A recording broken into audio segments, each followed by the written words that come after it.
Good evening. You're about to see rare footage showing the ferocity and speed of an earthquake as it strikes.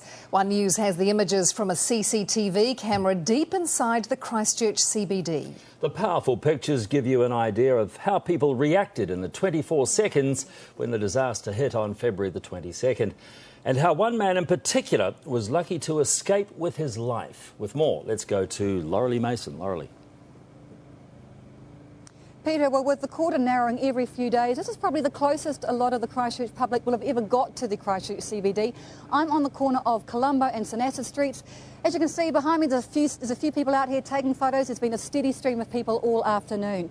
Now, 3 blocks that way, down the road at Colombo Street, is Cathedral Square, and 2 blocks east of me is Liverpool Street. It's a small thoroughfare quite close to the fallen CCTV building.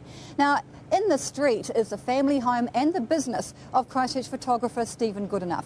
And it was only last week that he and his wife Christine were granted access very quickly to grab a few belongings.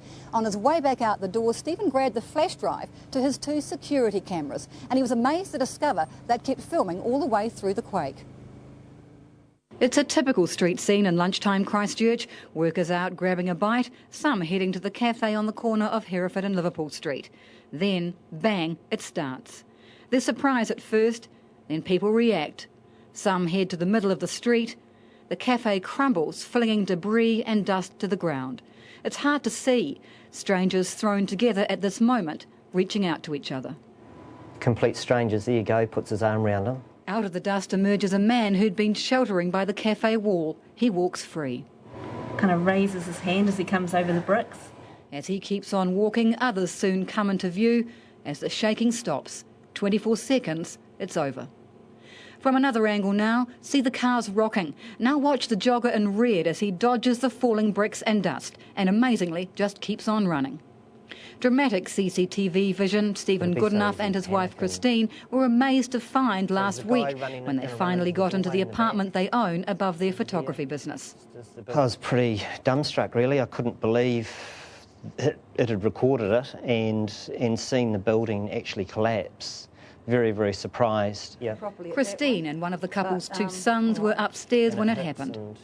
It was so sudden. I just walked out of the bathroom through our bedroom and it hit. It was so loud. Just every building around us was just groaning. Let's have a closer look at that lucky escape for this man. He shelters against the cafe wall, then the bricks fall. He's lost from sight for several seconds. The chap starts sort of emerging from the dust over here as he steps across the rubble.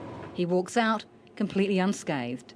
It must have been horrifically scary for him, but you know, he did everything right. He stayed there. He didn't try and stay in the street. Several customers emerged from the cafe. Here's a couple with a pram. He carries it over the bricks, puts it down and immediately hugs her. They're safe. Does it take you back?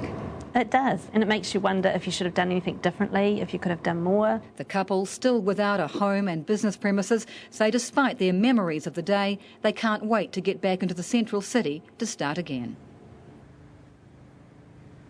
Well, what might strike a lot of viewers watching that is how quick those 24 seconds were. This was a quick quake, and the reality of it, it went very, very fast. But like a lot of Christchurch people, Christine, for one, who was right there at the time, said in reality it seemed to go on for an eternity, those 24 seconds. It was very, very slow living through it.